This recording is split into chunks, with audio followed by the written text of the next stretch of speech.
Jidudu dowowo li chole tanofe ide anyigbame ke le miafe local government henye jidudu fe aloje fe anyigbame tomea momefiawe nye miafe nunolao ke dowona kae momefiawe wona le miafe nutuwume luka nye ufe tadojinu begede afajato saf nutuame hepunu pele momefiana afajato saf kude momefia ufe dowona aleke u lebe wa chowo ufe doe momefia wa president na musema no akopotu kokatangelo popolote ta nyonye miafe nunola le assembly ame alo le district ame ta program na we abe lamese program yao alo sukunya wa ne momefianto bojidani seme ne o sema no le abe batona atanko kudui alaba mbubu ha wa no yome because momefia mata i church adeke be akono bo man pulpit no ata paramount chief de shadegbo ata yi every NGO bo agede appointment agede suku apo na teacher o ta enye powerful tool akele mi ajagba ne DC alo momefia wa no semebe is for development is fine kaka this you are ope nuka challenges so hansubo eye time hamelio amesema we get up attention help they get attention wametobi we get attention agric tobi we get attention lamesenya we get attention tanime the focal person ala me yele group manua lamesesa nepe gbemeson alope nkwemeson wa drowning ela bena la assembly goma mi apopo susu ya okata akwa assembly tanime assemblymen no assembly person so no sit do ya menua no assembly what on ponu to because resources are made osubo tana made be gender bias toilet ni be community this summer if assembly woman alo man aseme no black be sesia development ite pema tameka nya mesia me komi aglobe ni adu da assembly la bena le popular alo danadio awo afia mi do de development lo ngoanya wo de eleve via pa ko mi lege yigle mapa mi chime be Africa ta Volta region ble mi afa no tom la fia me kadejime mi lengo ege mi esenu ya ma ke ya madakpana organizers so be o program ya be fia o ha inclusive if fia at this level I nyonto ta ke ya mevo wa ho ale be no influential chiefs bu atanka ko akoyi no ko yi ako ne nu ya le kakam ko afia be development of age ne me siwa is a problem ne boy me siwa live na boy na see that's the only way you can use head, hand and heart. Ega dejesi nyonu odudo de ngo abe nu de kai he le vevie le Ghana du come egbelebe elebe nu cho na po ebe ya ote olebe wa do nyonu de ngo le eya mano memea ke nyonu odudo de ngo maten ajefiato ajegato adu se nyonu wa ebe mi anamu cho anya be yo ta mi le musi do nyonu upa gbabajeje odi ne wa yingo ope vese se wa didi ni we pe susu ma wa LB disjointed elebe nchu no believe na ni uta ni musi do nyonu aliko atan support program ni mi we ne ma wala ado time ada akobe ameshama ne nya be nyonu kwa amole divided kakene globe dadawa come hey dadania mi ton combine no manyo no be nyonu wa lebe na butamecho wonto dada ko sister first igo na to an no be elebe mi kanta mi no iko le dada lo fu pengbe sagba asema gbova janyin wa kwa the verse se ble bonyo your mother is your first love ita mele mi awe nyonu fenya wa tovu too much mucho gbo because we are on the same because mucho nyonu and vice versa tanyema gbo puide ko yimna de minamia empower nyonu akemucho no sembe iye otamile wo mi ko atan pere mi awon Kenemia achole akpama agede nunana ado fe nyaojia. The Church of Pentecost El Bethel Prayer Center alo gbedoda fe yinye solime habobo le Maoli Estate ho amugano tome de wona toke ade tome wona nyege gede ho Teaching Hospital Trafalgar nyafe dono koji gan le amugano tome ana okpede nkude wo fe do wona wo de amewo kokode agbe le jinu gede vai mia dɔnɔkɔadzi mekpɔ teƒe yi amewo woanɔ le ʋudzeƒea agbɔɖeme hafi aɖo ʋu. Nenye be woɖe asi le dɔnɔwo ŋua, ele na wo be woava ʋuɖoƒe atsitre ɖe ŋdɔ ŋu va se ɖe eyime wokpɔ ʋu aɖo. Eya wɔnɛ be dɔnɔ yawo yi kpɔ hayahaya tsia dzimaɖeɖi le go bubu ŋu hã. Amedzro yiwo vana kɔadzi akpɔ woƒe dɔnɔwo hã kpea fu le ŋdɔgbe nenye be wodi be yewoatrɔ yi ɖe woƒe aƒewo me. Eyi gaɖefuwie nye be nenye be tsi dza ke Pentico sɔliha kpɔe be ele vevie be woawɔ nɔƒe ɖe ʋudzeƒea na amewo ƒe gbɔɖeme kpɔkpɔ. Wotu agbadɔ yiwo gblẽ ga abe gahome Ghana cedi 14,000 sɔŋ. Wogatsɔ nunana bubuwo abe adzalẽtsiwo, sanitizer yi nye aseklɔdzalẽwo, nutsiɔ ŋɔtsiwuiwo, asetutunuwo kple bubuawo na dɔnɔkɔadzi. Ho Teaching Hospital dɔyɔƒea ƒe nunɔla aɖewo xɔ nunana ɖe dɔnɔkɔadzi ŋu. Edo dzidzɔ na wo be sɔlihame ate ŋu wɔ eya eye akpe ɖe wo ŋu vevietɔ le COVID-19 dɔléle ƒe ɣeyiɣiawo me. Woda akpe vevie na nunɔlawo na sɔlihamea eye wole mɔ kpɔm be kpeɖeŋu bubuwo hã agava. Míewɔ dzeɖoɖo kple Apostol Moses Kwame ahiãkɔ ku ɖe wɔna ya ŋu. Nye da akpe na Mawu ɖe eƒe amenuveve yi wòtsɔ na mi.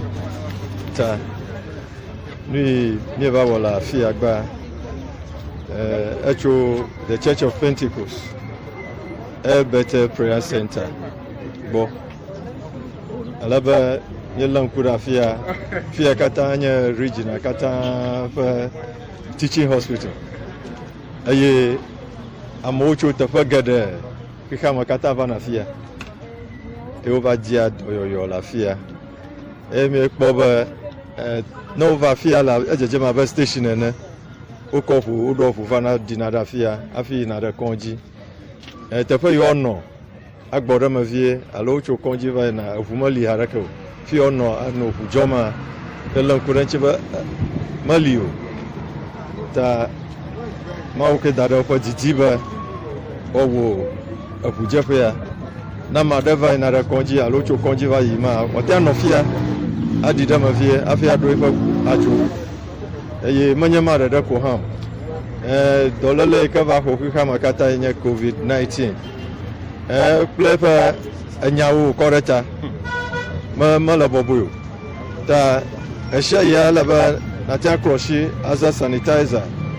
plenu atuma aka ngochi plenu numo kata me ko ba anyanu ka hia na konji la ba ma yova na fia dolele joro ojia umagala libonya nyamo ta ohiana kpeperenu ta maudere ofa jijiba oko numa ofa de sanitizer tissue face shield ploto kata akonve akpere hospital anchi alabana marova plama yodo omlafia numa magada funao eye okpere unchi botan zara amochi kabakaba bana mareva tan haya ajo Tanuma ta mie kokore wonchi le nuyao a gas for 11,000 14,000 and over a gahowa that is 140 million enya gahowa 14,000 enya no katafa ashi oh mi mo pon ba na mawu yirami planu ko pepere yi kamia wo ba ma su bola wo na mi oge eshai akpara mo chi tamanya ya de ko ko fa gbe ala va vie na mi ta pepere de shade ma wo a chopere mi ha mi anwa mi ha mi akpara mi no vi onchi ba agba na su oshi ta anya agbala mi ji ba mi awo Kemie ga wo dzeɖoɖo kple Elder Piansa ame henye nunɔla ɖeka na Pentecost hamia le amuganutoa me imexe ede dzise be yewo dze nuwɔna tɔgbi ya gɔme tso le fia ƒe gɔmedzedze ke nenye be mawo ve yewo ŋua yeagadze agbagba agatrɔ va dɔnɔkɔa dzi. Le efia ƒe gɔmedzedze me la le COVID ƒe yaƒoƒoa me la ehonutome area Pentecosta mi do ŋgɔ va wɔ nunana le kɔya dzi zie kava yi ye mi kpɔ gbɔ bena miaƒe nutome ɖe sia ɖe le ŋutete ɖe sia ɖe ke le nutome ɖe sia ɖe dzi ha wɔ hã la ne woawɔ ye gbedoɖaƒe gã ɖeka hã le mia si le ho area eye ke le miaƒe apɔstol ƒe kpɔkplɔ te pakule sofo kata tamia ha mi va we bena ekenu tome ekoyobe district de sia de vade enya pe gbedura pe gan ha la nya ha ya va dasi edome yena bena le mo pa menveve mi pa possible buto pakule mi pa sofo pakule center workers kata pe enu ngo mela ya ha mi chasi vire benu vire ekele mi asia ya kova pere po teaching hospital anti yenyenu ya ketepe mele popo tanya ke glomile ko nyebe na ma obe mi anu de abale ke mi aba possible buto gbola na ma wudu alo mi kola mi agava ke vosires me ya vo ekele popom katala e ya nucho ala ba ayala mekpo de vi mekpo mechichi mekpo gato mekpo aheto tamia ha mi le kan lo bena le yehu afemi anu kwa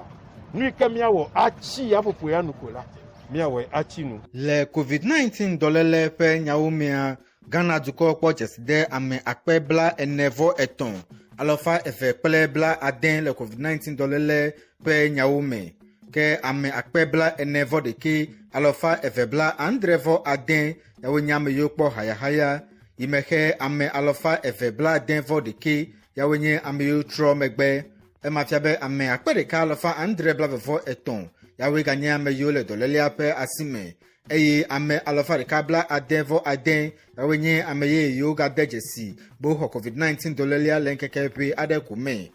jeside ado le junu ya penkeke bla vevo de kiagbe le ndoga wi fm Kenimia agedemia fenuto pa jesido me imekemia lenkude jesidao pele ameyokpo haya pa jesidao yehe de asilo bele amiyokpo hai meko da silo mu peje sidole mama alofa de kaji kenyaga lankude kunya unti le covid-19 pe dolele pe nyawo mele mi fe no to peje sidonti bele ameyo he gale dolele pe asime le mi fe no to pe jesidonti kenema aje egome ahafo region po jeside amebla ene vo asieke imehe ame alofa ene bla nevo aden yawni amiyokpo hai imehe da asile wunti kele mama alofa de kaji ya ele amebla asike vo deke de mama alofa de kaji kele kunya wunti le ahafu nuto amia ame adeke metro megbeu ke mafiabe amebla enevo ene yawe ganya me yo le dolele ape asime le ahafu nuto ame kenya gede blue nuto ame ihenya Ashanti region opo jeside ame akpe deka pele aden bla aton ke le ame yo po haya imeheude asilo untia eide ame akpe ewobla enyivo eve ke le mama alofa de kaji amebla asike vo ene de mama alofa de kaji ke le kunya unti le covid-19 pe nyaume le Ashanti region alo blue nuto ame amebla asike son ye tro megbe le blue nuto ame imehe maha fiabe ame alofa enebla andrevo enyi yawenye ame yo gale dolele ape asime le blonu to ame kenima achu le akpama nyagere bunu region enuma ke ame alofa enebla enyi yepo dolele le bunu region ke ame alofa enebla atonvo enyi yawenye ame yo po haya imehe ame bla asikevo aton de mama alofa de kaji yenye ofa jesidea le bunu region alo bunu nuto ame kele kunya omele bunu nuto ame ame areke metro megbo ke maha fiabe ame bla eve vo eve yawenye ame yogale dolele ape asime kele bunu east nuto ame alafandre bla eton yawenye ame yo po covid-19 dolele imehe ame alofa aden bla andrevo aden yawenye ame yo po haya imehe ude asile unti kele mama alofa de kaji ame bla asike vo eve de mama alofa de kaji yawenye ame yo po haya le bunu east nuto ame kele ekunya unti le bunu east nuto ame enyi yawenye ame yo tro megbe imehe maha fiabe ame bla nevo aden yaweganye ame yo le dolele ape asime kenimi agede titina nuto ame henye central region ame akpe de kalofa enyi bla vevo asiki yawenye ame yo hodolele le titina nuto ame imehe ame akpe de kalofa aton bla devo eton yawenye ame yo po haya imehe ude asila unti kele mama alofa de kajia ame bla enyi vo aton de mama alofa de kaji kele kunya unti ya ame wi eve yawenye ame yo tro megbe le titina nutoame kema ha fiabe ame alofa eve bla atonvo ene yawenye ame yogale dolelia fe asime kenema fuju agede tudu pe nutoame ame akpe eve pele alofa de kakpela sieki yawenye ame yo ho covid-19 dolelia le retudu pe nutoame ame akpe de ka alofa eni bla tonvo ene yawenye ame yo po haya imeke le mama alofa de kajia ame bla enivo andre de mama alofa de kaji ye nye jeside yo po le tudu pe nutoame keno va kunya ogboa ame wi andre yawenye ame yo tro megbe le tudu pe nutoame ma fiabe ame alofa eve bla atonvo eni yawenye ame yo gale dolelia fe asime enema achole we tudu pe nutoame a gede Greater Accra region alo genutoame ame akpe bla eve vo de ke alofa eton bla adenvo asiki ye jeside le genutoame ke ame akpe bla eve alofa aton bla asiki vo eton yawenye ame yo po haya le mama alofa de kajia ame akpe bla asiki vo aden yenye jeside yo po de mama alofa de kaji kenu va ku nyauntia ame bla asiki vo de ke yawenye ame yo tro megbe le genutoame ema fiabe ame alofa aden bla niveau aton ogale dolelia pe asime kukuku kenemi agere north east nutoame ame wi eni yawenye ame yo covid-19 dolelia imeke ame wi andre po haya kele jeside de mama alofa de kajia ame bla asike vo ene de mama alofa de kaji yawenye ame yo po haya kele kunya untia ame deka kwetro megbe ke ema fiabe ame adeke megale dolelia pe asime le north east nutoamo kenmi agere jogbeji nutoame ame alofa enebla nivo asiki yawenye ame yo covid-19 dolelia imehe ame alofa ene bla adevo ade yawenye ame yo po haya le mama alofa de kajia ame bla asiki vo aton yawenye ame yo po haya le mama alofa de kaji kele kunya untia ame aden yawenye ame yo tro megbe le jogbeji nutoame ema fiabe ame wi andre ogale dolelia pe asime kenemi agbogbo agede uti nutoame ame alofa efe blavevo asiki yawenye ame yo po covid-19 dolelia imeke ame alofa eve pele eve yawenye ame yo po haya kede mama alofa de kajia ame bla nivo enyi yawenye ame yo po de mama alofa de kaji he okpo haya kele kunya untia ame eve ye tro megbe imeke mafiabe ame blavevo aton yawe gale dolelia pe asime le uti nutoame kenema gede savana nutoame enumakea ame bla adenvo eve yawenye ame yo hodolele imeke ame bla adenvo de ki yawenye ame yo po haya ke ema ha fia bele mama alofa de kaji ame bla asiki vo eni yawe po haya le mama alofa de kaji ema fia be amerika kwenya me tro megbe le savana nutoame kenemi agere apa is nutoame ame alofa eve bla nivo eve yawe po jeside le covid-19 pe nyaome ke ame alofa eve bla andrevo asiki yawe po haya kede mama alofa de kaji ame bla asiki vo eni yawenye ame yo po haya de mama alofa de kaji le kunya untia ame eton yawe tro megbe le upper east nutoame ke le upper west nutoame ame bla enivo eni yawe po dolele he ame bla enivo aton yawe po haya ke de mama alofa de kaji ame bla asiki vo aden de mama alofa de kaji ke le kunya untia ame eton ye tro megbe ke mafiabe ame adeke megale dolelia pe asime le upper west nutoame kenemi avamia pe amugano to ame kenya volta region ame alofa aden bla enevo aden yenya me yo po dolelia le amugano to ame ke ame alofa aden pele aton yawenye ame yo po haya de mama alofa de kaji ame bla asiki vo eton ke le kunya untia ame wi de ke ye tro megbele miape amugano to ame imeke ame bla eton yawe gale dolelia pe asime miagere western nutoame ame akpe eve alofa asike bavevo ene imeke ame akpe eve alofa enibla atonvo eton yawenye ame yokpo haya ke de mama alofa de kaji ame bla asike vo andre imeke ame ton tro megbe ke mafiabe ame bla adenvo enyi yawenye ame yo gale dolelia pe asime kenema acho awu enwe kpele Western North nutua ame alofa atobla asiekevo enyi yawenye ameyo COVID-19 dolelia yemehe ame alofa atobla andrevo aden yawenye ameyo kpo haya ke ame bla asiekevo aden de mama alofa de kaji yawe kpo haya yemeko de asile wonti le Western North nutua me fiabe ame adeke metro megbeo ke ame bla vevo eve yawe gale dolelia pe asime wenye jesidao le miapenu toume kude COVID-19 dolele fe nyaunti. Duope fia, komi, seshi, amuganu tume, Ghana, na Top Africa Radio, Hamburg, Germany.